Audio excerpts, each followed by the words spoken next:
me gustaría comentar.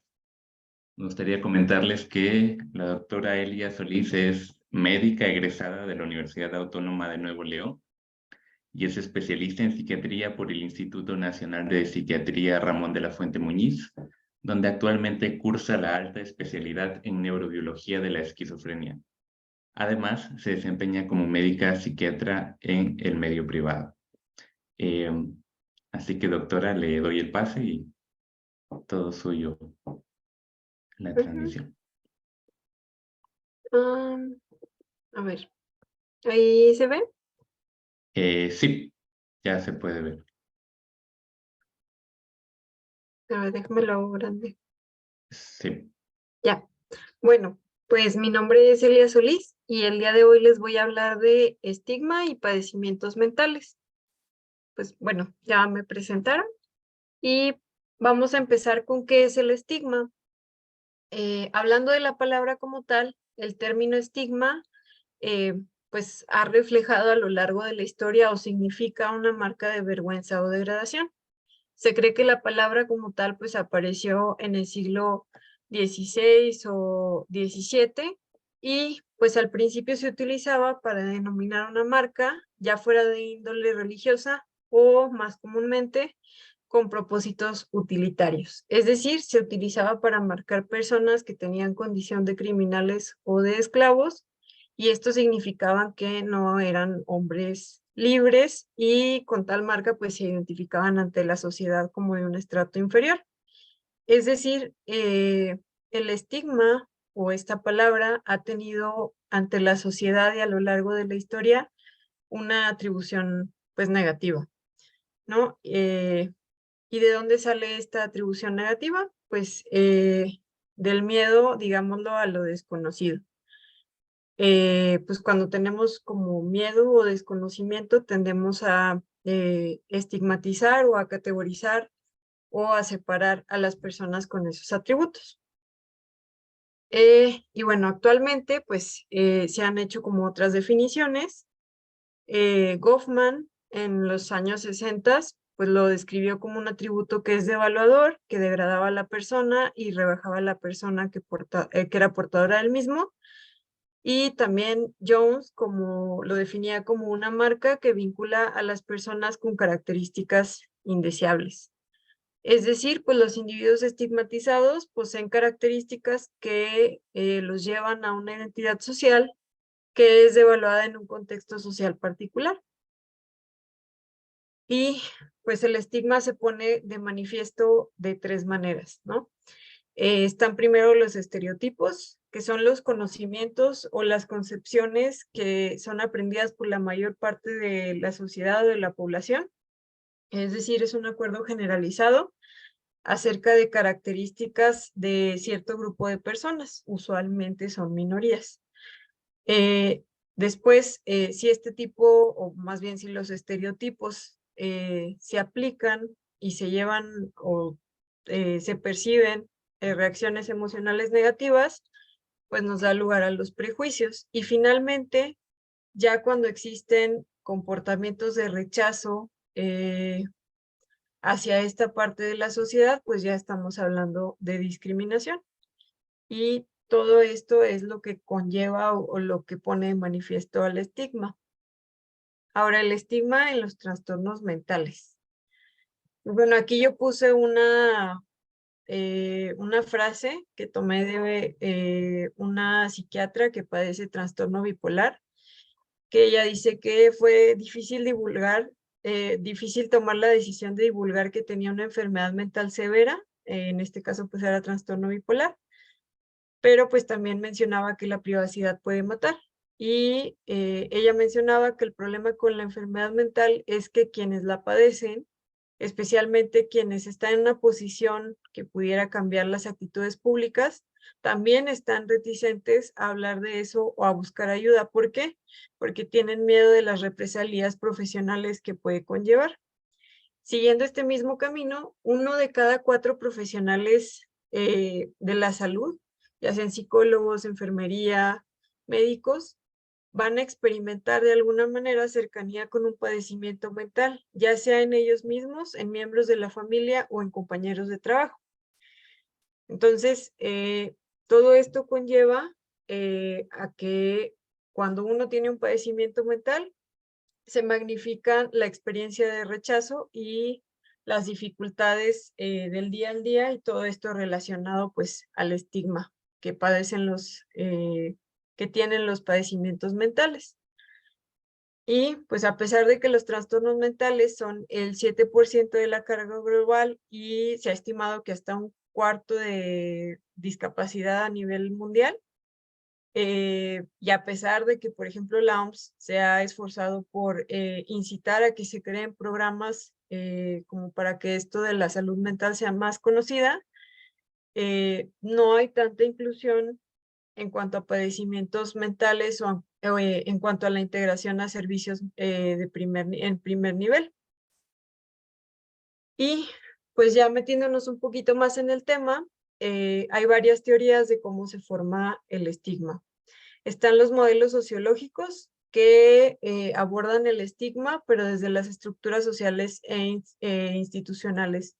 Es decir, pues está la teoría del etiquetado, que ahorita voy a explicar, y en estos modelos se teoriza que hay estigmatización y rechazo al intentar retomar roles convencionales dentro de la sociedad.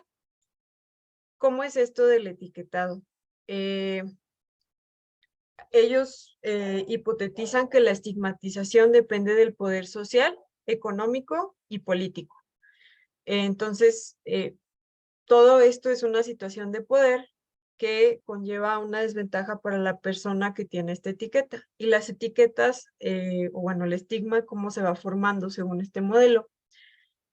Primero, pues, ya sea las instituciones o la sociedad en general, tiende a distinguir ciertas características a etiquetar ciertas características en ciertas personas que usualmente son minoría. Después, pues estas características, ya sea por creencias culturales, religiosas, políticas, pues quedan encasilladas como características indeseables, ¿no? Después de eso, ya se lleva a la categorización y a la separación de estas personas. Y finalmente, cuando estas personas se quieren reintegrar a la sociedad, pues hay una pérdida de estatus y discriminación. Entonces, esta es una teoría de cómo se forma el estigma. Los modelos psicosociales pues, son un poquito más utilizados o conocidos, y en esto se enfatiza más bien, o sea, se deja de lado la sociedad de la institución y se enfatiza un poquito más el papel que tiene el afecto y la motivación en los individuos como personas. Entonces, esta va de que ante la percepción de un comportamiento extraño, como serían en este caso, algunos síntomas psiquiátricos, pues hay una reacción que hasta cierto punto es, bueno, pues sí hay un comportamiento y hay una reacción. Entonces, el problema es que usualmente, la teoría va de que usualmente esta reacción que tenemos es negativa. Entonces, cuando se experimentan como estas asociaciones repetidamente y se asocia ese estímulo negativo a este tipo de comportamientos, pues se atribuye erróneamente como si fuera algo malo, ¿no? O sea, se asocia como si fuera algo negativo. Y pues también hay otros modelos. Hay modelos cognitivos que van de que la agrupación de objetos o de características de personas en una categoría se hace con el propósito de controlar ciertas situaciones sociales, o hay modelos de justificación grupal, que es decir, que algunos estereotipos específicos acerca de una minoría sirven para favorecer a una mayoría de manera positiva, ¿no? Y pues también la justificación del sistema, que los estereotipos y prejuicios se van desarrollando para favorecer un sistema, ¿no? Que a veces hay eventos que se pueden producir a nivel histórico, público, político, y que Ya después los estereotipos que surgieron de esta situación se explican y se justifican pues nada más porque existió alguna vez, aunque no necesariamente es algo pues correcto. Entonces, ¿cómo afecta el estigma a los pacientes con trastornos mentales? Vamos a hablar primero pues del estigma público. El estigma público es aquel que se produce cuando la comunidad se comporta con prejuicios y estereotipos negativos hacia los pacientes portadores de un diagnóstico psiquiátrico. Y en consecuencia hay conductas discriminatorias hacia ellos. Es decir, el estigma público pues es igual a las conductas discriminatorias que puedan existir.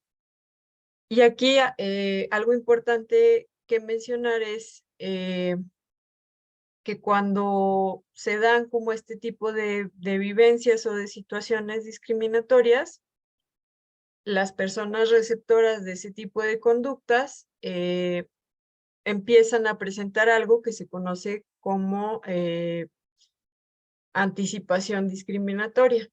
Es decir, como ya tuvieron este tipo de situaciones, ahora aunque no sea una, digamos, a lo mejor no va a ser una situación negativa, pero ellos ya se están predisponiendo a que van a ser discriminados pues por el padecimiento mental. Y esto también, esto de la anticipación discriminatoria puede tener efecto en la calidad de vida del paciente o inclusive como en intentos como de retomar la vida que llevaba antes del diagnóstico del trastorno mental. Y pues ahora hablando de la otra parte, está el estigma internalizado. Pues el estigma internalizado es la internalización de aquellos estereotipos, sobre todo los negativos, y esto causa que la persona que interioriza este tipo de ideas, pues llega a creer que pues es menos valiosa, hay menor autoestima, o inclusive se llegan a ver como una extensión de esas etiquetas, ¿no? Que se les han estado como colocando. Y esta es una grafiquita que me gustó mucho, ¿no? Las personas que son estigmatizadas pueden tener el estigma percibido o esto de la anticipación. También está el estigma internalizado. Y finalmente, ya cuando experimentan el estigma, ¿no? Y del otro lado, del lado de las fuentes de estigma, que puede ser por varias instituciones o pues personas de manera individual, puede haber lo que decíamos, ¿no? Las actitudes negativas, los estereotipos negativos, los prejuicios, llegando a la discriminación. Y pues lo que les comentaba hace rato, que puede haber un incremento de movilidad y discapacidad, pobre calidad de vida, por ejemplo, en países de tercer mundo, pues también como el estigma hacia los padecimientos mentales está muy arraigado en sector salud, pues puede haber menos recursos para este sector, hay más dificultad para llegar a servicios de salud mental, hay un retraso en los diagnósticos y hay pobre adherencia al tratamiento. Hablando del estigma internalizado, pues hay diversos estudios en los cuales pues se asocia a aislamiento social, a que los pacientes retrasen la búsqueda de tratamiento y a que tengan una menor probabilidad de vida independiente. También pues se ha asociado a pérdida de autoeficacia, a retraso en la recuperación, hay una correlación negativa con la calidad de vida y una correlación positiva, sobre todo con síntomas de depresión y ansiedad. Y también hay una menor adaptación social. Es importante mencionar que en psiquiatría la mayoría de los estudios que se han hecho acerca de estigma son en poblaciones con trastornos psicóticos, sobre todo con esquizofrenia. Y esto es importante por algo que vamos a mencionar pues más adelante. pero pues en general, ¿no? Se correlaciona o se relaciona como a este tipo de situaciones. Ahora, en cuanto al estigma percibido, se ha visto que, por ejemplo, los pacientes que han tenido como un primer episodio y que requirieron hospitalización, a su egreso, pues hay mayor preocupación. Cuando el estigma percibido está aumentado, hay mayor preocupación por el rechazo social y también esto lleva a que haya mayor probabilidad de experimentar rechazo, ya sea por familia o por redes de apoyo cercanos como amigos o como empleadores durante el periodo de recuperación. Y ahora, respecto al estigma público o a las conductas discriminatorias, también hay diversos estudios en los cuales pues se menciona, ¿no? Que padecer un trastorno mental puede afectar al momento de intentar recuperar un trabajo o de entrar al mundo laboral y de desempeñarse en el mismo. Y pues bueno, también que algo importante es que la mayoría de los pacientes que han sido hospitalizados por situaciones derivadas de trastornos mentales tienden a esconder su diagnóstico a compañeros de trabajo. Y en este tipo de encuestas se ha visto que cuando son padecimientos mentales, pues tienden a esconder la información o a no divulgarla, pero si se les pregunta si, por ejemplo, divulgarían algún otro padecimiento que no tiene nada que ver con psiquiatría, pues mencionan que ese sí lo divulgarían con mayor libertad. Es decir, pues los padecimientos psiquiátricos están asociados a una situación aversiva o negativa. Y pues de manera importante, cuando hay altos niveles, ya sea de estigma internalizado o de estigma percibido, pueden ser un obstáculo para la búsqueda de tratamiento. Y pues de importancia, ¿no? Que el estigma afecta como en varios niveles. Afecta a aquellos que padecen el trastorno mental. También se ha visto que llega a afectar al núcleo familiar o a la red de apoyo cercana y también se ha visto que hay cierto estigma hacia instituciones o hacia profesionales de la salud que proveen atención pues relacionada a la salud mental. Entonces, todo esto afecta principalmente al paciente para que exista búsqueda de atención. Por ejemplo, se ha visto que incluso hay miembros de familias que inclusive después de desarrollar síntomas o trastornos psicóticos, les toma en promedio un año para recibir una evaluación. Y esta tardanza, digámoslo, en la búsqueda de atención, pues está relacionada principalmente, digo, a varias cosas, pero una muy importante es pues el estigma asociado a la atención psiquiátrica. Ahora, ¿de dónde viene el estigma o bueno, cuáles son las fuentes principales, digámoslo así? Entonces, en estudios grandísimos como de encuestas que se han hecho sobre todo en Reino Unido y en Australia, pues se ha visto que en la población general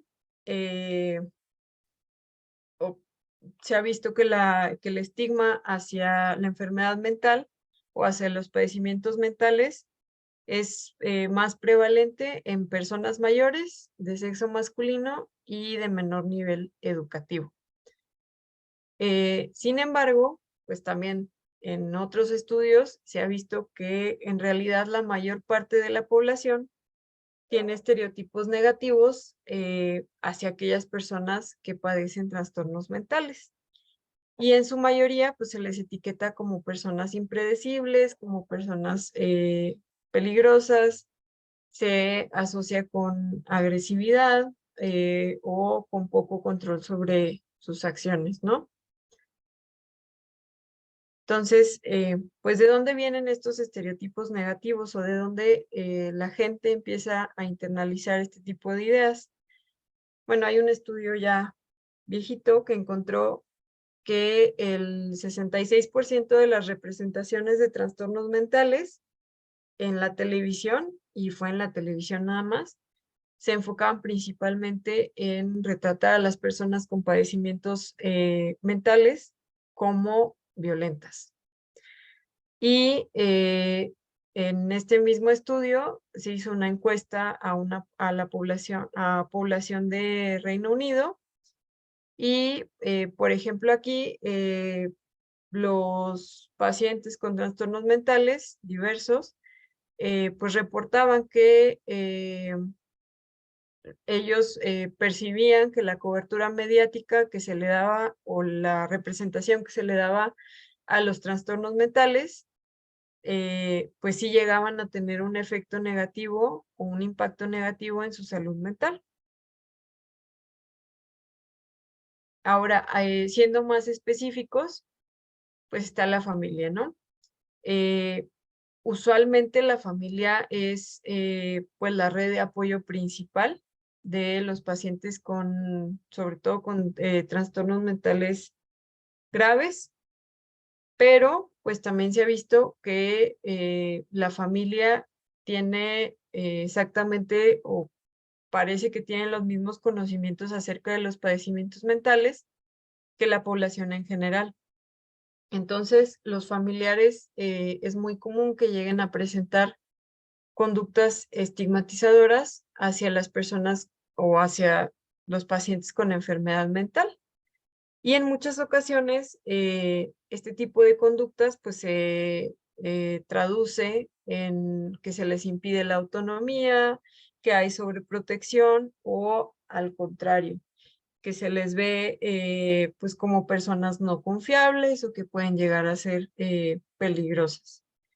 Esto también pues puede estar influenciado porque pues hay carga emocional, física, económica y social para familiares de personas con padecimientos mentales y pues entonces este tipo de conductas se van pues repitiendo.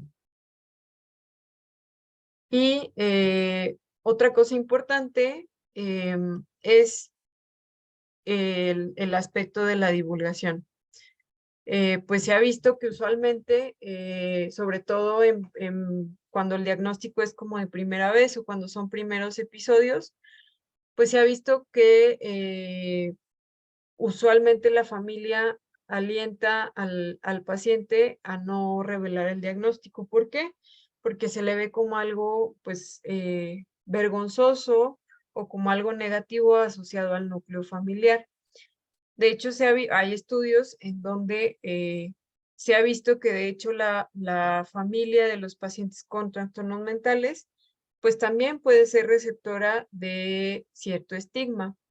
Se han hecho encuestas en donde pues se le describe como a los familiares inmediatos de las personas con padecimientos mentales como pues descuidadas o negligentes o inclusive como, como que vienen de un núcleo familiar inestable. Pues cuando en muchas ocasiones sabemos que no es así y que el padecimiento aparece pues por un sinfín de otras cuestiones, ¿no? Entonces, hablando de la divulgación, pues hace sentido que sabiendo todo lo anterior, pues usualmente hay cierta prohibición para divulgar el diagnóstico, ¿no? Y esto conlleva a que muchas veces el paciente se aísle o evite las interacciones sociales o asocie el mismo padecimiento pues a algo negativo.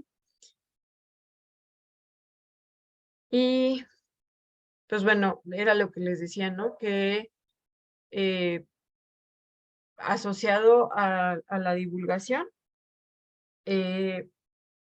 cuando no se les permite como expresar de una manera adecuada el padecimiento, pues se conlleva a rechazo, a que hay pobre apoyo social de otras redes que no precisamente son la familia puede haber pérdida de autonomía y también lo que les comentaba, ¿no? Que puede haber comportamiento ya sea sobreprotector o abuso físico y verbal por parte de familiares. Y pues en general, esto de la secrecía o de que no se les permita divulgar como tal el padecimiento, pues se ha asociado a peores pronósticos y se asocia también a mayor gravedad, por ejemplo, clínica, a mayores recaídas, a que se pueda suspender el tratamiento farmacológico. Y otra fuente importante y que se menciona, pero se menciona menos que la familia, pues son las amistades, ¿no? Hay estudios, sobre todo en poblaciones con trastornos psicóticos, en donde ellos identifican que derivado de este estigma, pues ellos lo traducen como discriminación y ellos describen que es lo más comúnmente experimentado en cuanto a relaciones interpersonales y de un 33 a un 50% lo describen como proveniente de amigos. También, pues, en cuanto a amistades, en estas encuestas los pacientes han notado que hay cierto distanciamiento social cuando se llega a revelar el diagnóstico. Y este distanciamiento social puede variar desde que hay una reducción en el contacto o que se les llega a excluir de ciertos eventos en los que pues antes no se les excluía. Y revelar el diagnóstico psiquiátrico en amistades se ha asociado en un 25.8% a distanciamiento o a pérdida de la relación interpersonal. ¿Y esto en qué se traduce? En mayores síntomas depresivos, menor autoestima y mayor aislamiento por la experiencia pues, que se tuvo, ¿no? Ahora, en cuanto al empleo, que es pues una situación bastante importante, sobre todo en los trastornos mentales graves. Estas encuestas se han hecho sobre todo en Reino Unido, pero lo que se ha visto es que, por ejemplo, el 58% de los empleadores en Reino Unido, pues mencionan que nunca contratarían a alguien con un diagnóstico psiquiátrico. ¿Por qué? Porque los consideran inestables, incompetentes o que tienen que estar vigilados constantemente, ¿no? Y por lo cual se traduce en pérdidas para la empresa. Y aparte de esto, de que los empleadores tienen esas concepciones, se ha visto que este tipo de experiencias negativas pues tienen obviamente efectos negativos para los pacientes. Muchas veces, era lo que platicábamos hace rato, se les llega a encasillar y pues ellos también acaban aceptando ciertas situaciones de discriminación. Entonces, tal vez al no encontrar mejores oportunidades laborales, llegan a aceptar ya sea pues empleos pues, para los que no son, ¿cómo lo diré?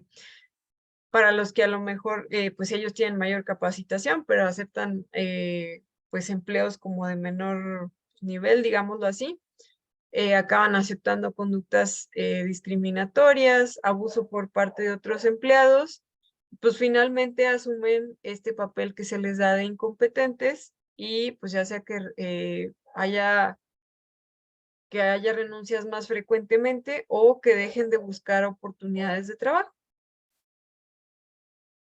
Y pues bueno, como estábamos hablando de las fuentes, pues estaremos exentos los del sector salud y pues yo creo que no.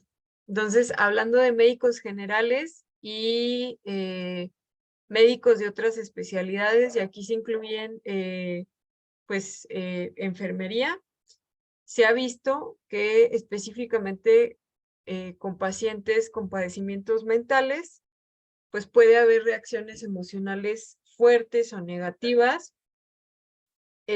Muchas veces son vistos como personas manipuladoras.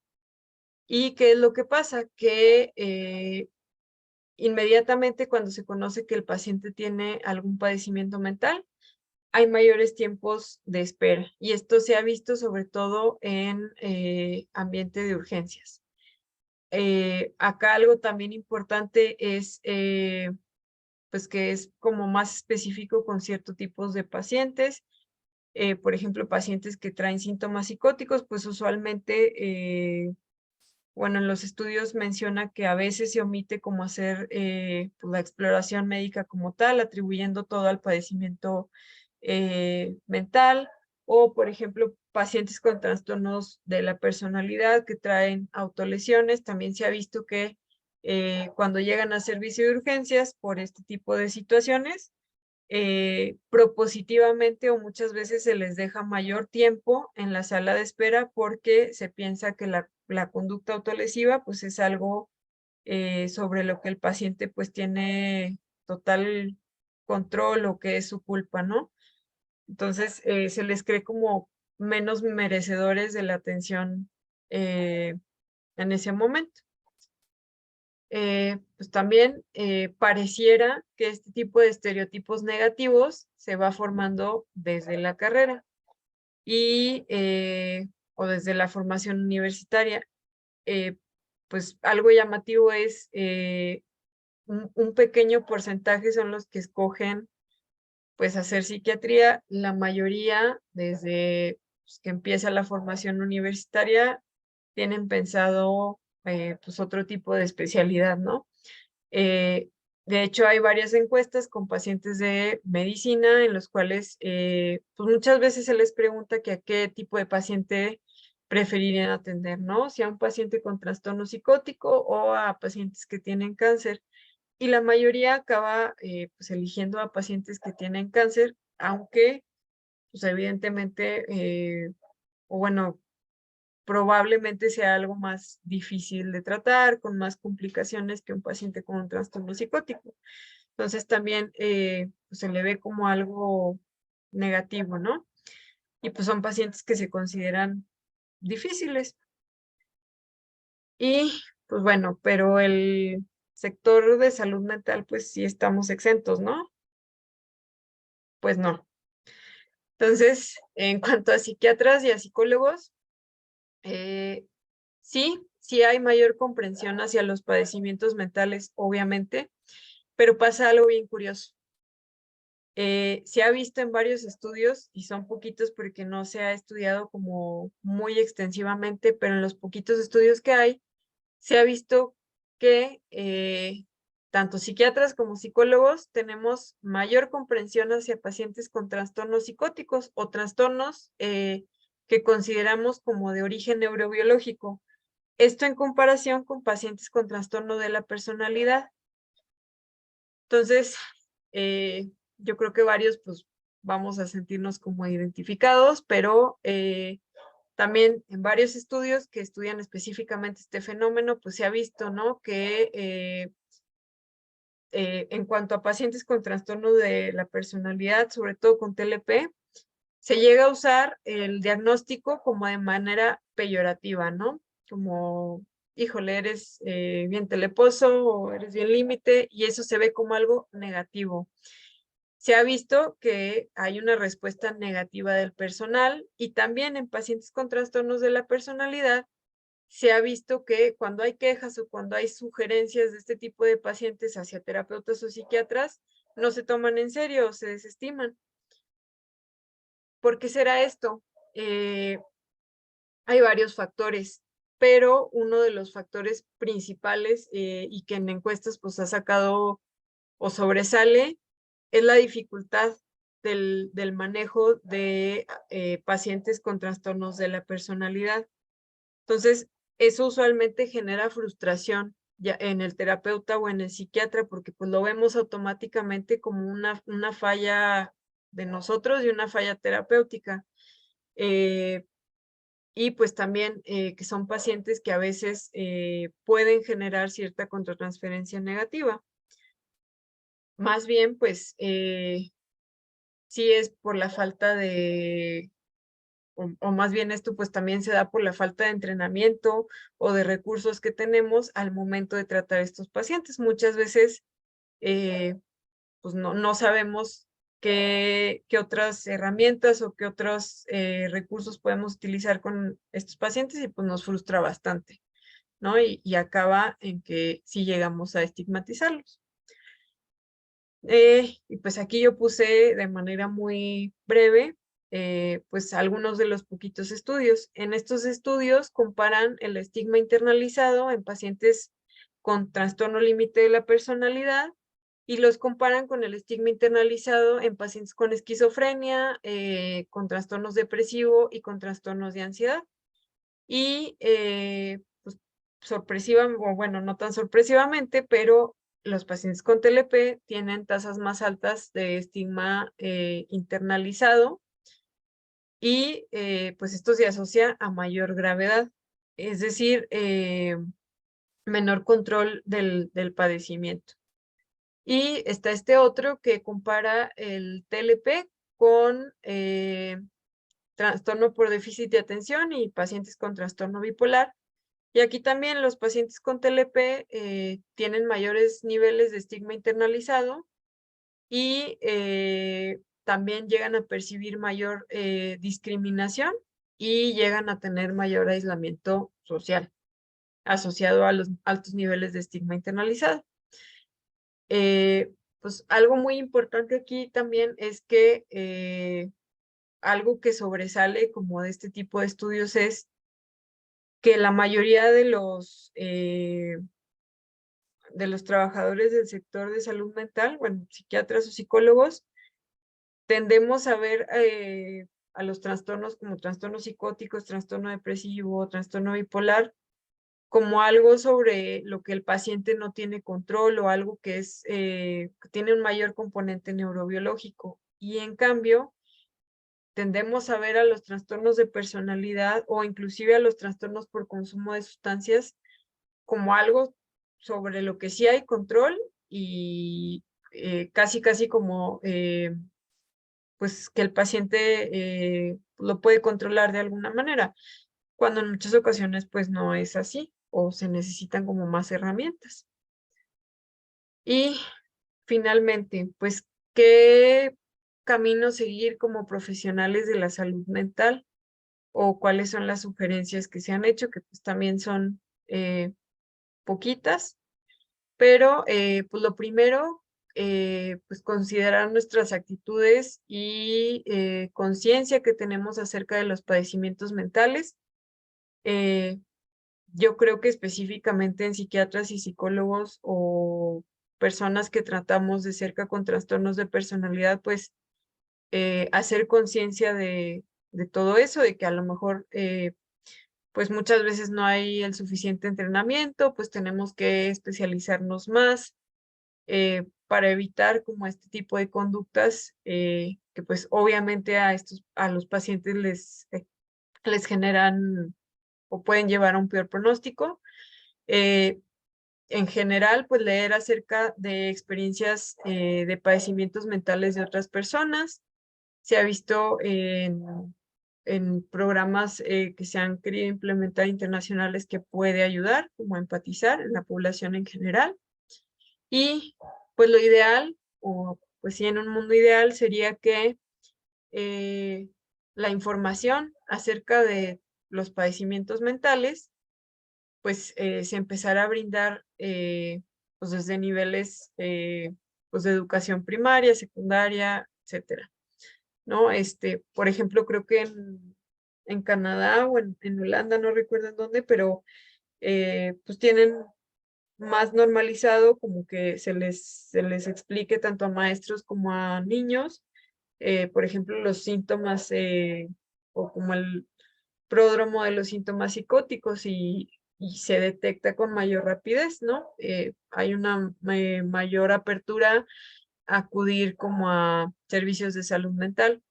Y finalmente, pues como especialistas, yo creo que eh, obtener mayor información o hacer más como investigación acerca de diversos padecimientos mentales, que era lo que les decía ahorita. Casi toda la información de estigma pues proviene de trastornos psicóticos o de esquizofrenia, y yo creo que debería de haber más apertura como a estudiar pues otros trastornos que también son bastante prevalentes, como el trastorno límite de la personalidad o trastornos de la personalidad. Y pues ya sería todo. Acabé un poquito antes. Muchísimas gracias, doctora. Ay, Ha sido una explicación clara sobre un tema muy relevante, considero, como ha descrito durante toda su presentación.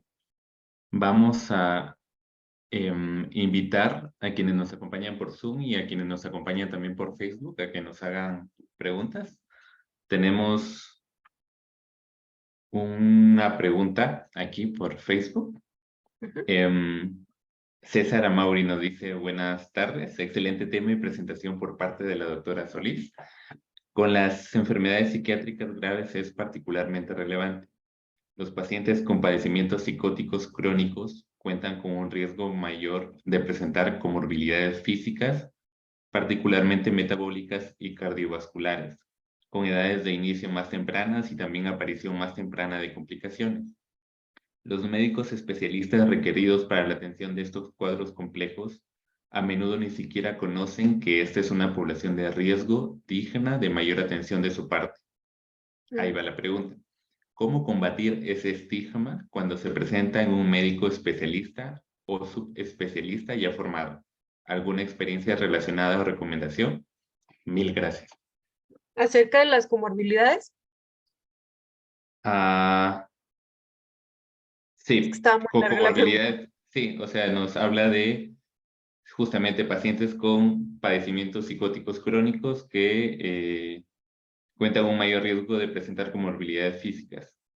Ah, Entonces, para estos cuadros complejos, nos pregunta cómo combatir ese estigma cuando se presenta en un médico especialista o subespecialista y ya formado. pues, o sea, específicamente yo creo que sí, muchas veces como falta, o sea, sí es falta de información. Inclusive como especialistas, yo creo que sí deberíamos de estar constantemente actualizándonos, sobre todo si vamos a ver una población en específico. Y algo que se me había olvidado mencionar, ahorita que dicen lo de las comorbilidades, es que también una de las sugerencias que hace la Asociación de Psiquiatría Mundial, que ha implementado como programas antiestigma, es respecto al tratamiento farmacológico, sobre todo en pacientes con trastornos mentales crónicos. ¿Por qué? Porque muchas veces, sobre todo cuando usamos, por ejemplo, antipsicóticos u otro tipo de medicamentos que pueden causar ya sea estas comorbilidades metabólicas o que sea, por ejemplo, trastornos del movimiento, muchas veces el paciente pues se va a sentir incómodo, ¿no? De que lo vean con cierto tipo de movimientos, y una sugerencia que ellos hacen es tratar como de, desde el tratamiento, ¿no? Como que nosotros también consideremos que para nosotros es bien fácil, ¿no? Como le voy a dejar esto y a lo mejor le va a generar acaticia o le va a generar temblor, pero pues está bien. Y realmente muchas veces a los pacientes, o sea, sí estoy bien, pero me estoy temblando y todo el mundo me está viendo raro, ¿no? Entonces Claro, también hacen mucho hincapié en considerar eso. O sea, si no hay de otra, pues ni modo, pero también cuando estamos iniciando con tratamiento, considerar todo eso, porque muchas veces no es lo que a nosotros nos importa, ¿no? Pero a los pacientes, pues sí, sí les llega a afectar. Entonces también desde el tratamiento, considerar como efectos extrapiramidales, todo eso, pensando en que el paciente pues tiene interacción social, ¿no? Y son cosas claro, que le pueden llegar a afectar. claro. Em, Aquí tenemos otra pregunta de Marisol Madero. Nos dice: buenas tardes, doctora. ¿Qué opina del intrusismo profesional por parte de médicos generales recetando medicamento, ejemplo, ansiolíticos? Esto en mi ciudad se ha exacerbado desde la pandemia. Pues, o sea, yo creo que también es puede llegar a ser falta de información. Yo creo que todo, o sea, todo esto del estigma era lo que les platicaba al principio, que es muchas veces falta de información y era lo que mencionábamos, que yo creo que, o sea, no tiene nada de malo. En otros países hay médicos generales o de primer nivel que atienden, por ejemplo, depresión o ansiedad, y realmente es lo que deberíamos de saber cómo tratar saliendo pues, de la universidad. Ujú, Pero vamos a lo mismo, es un tema que no se le da mucha importancia pues, por la misma estigmatización. Entonces salen y pues a veces sí no prescriben bien o acaban como eh, prescribiendo cosas que no deberían, pero vamos a lo mismo, o sea, no que esté mal a lo mejor, pero sí que tengan más información, porque, por ejemplo, trastornos depresivos o trastornos de ansiedad, pues yo creo que es lo mínimo que un médico general debería de saber tratar. Como uno sale sabiendo tratar diabetes y demás, pues lo mínimo, ¿no? Pero hay falta de información o no se le da la misma importancia que otros padecimientos. ujú. Ujú, Entonces la falta de información sería como algo crucial en todo, bueno, en ambas preguntas ha sido como la respuesta, ¿no? Y en general en el contexto de la sociedad e incluso en el contexto de los profesionales de la salud mental en general, ujú. ¿no? Ok, muchas gracias, doctora. No sé si por Zoom, por ahora no tenemos ningún comentario. Y pues si no estoy mal, solo déjeme chequear si en Facebook tenemos. Ok, tenemos una pregunta más Ujú. em, de Andrea Covarrubias. Hola, buenas noches. ¿Qué instrumentos sirven en población mexicana para evaluar o diagnosticar personalidad límite? Para personalidad límite, es importante mencionar que lo principal siempre con nosotros, pues es la entrevista clínica. O sea, sí la tiene que hacer un médico psiquiatra. Y hay diversos instrumentos para diagnosticar pues, ciertos trastornos, pero pues yo diría que el más común pues, sería el SKID-2, que son varias preguntas como dirigidas específicamente a personalidad. Ujú. Ujú, es como Ok, el más entonces común, pero sí el skill 2. principalmente el diagnóstico es clínico. Ok, ok. Esperamos haber contestado las preguntas. Muchas gracias por la participación en Facebook, a quienes nos la plantearon. Y pues, si no hay más preguntas o comentarios ni por Facebook ni por Zoom, queremos darle las gracias, doctora, de parte de CITESAN. Ha sido una ponencia muy enriquecedora para quienes hemos podido presenciarla desde aquí y también para quienes seguramente han podido seguirla desde Facebook. Gracias Muchísimas por la gracias. invitación. Gracias a usted. Bye. Bye.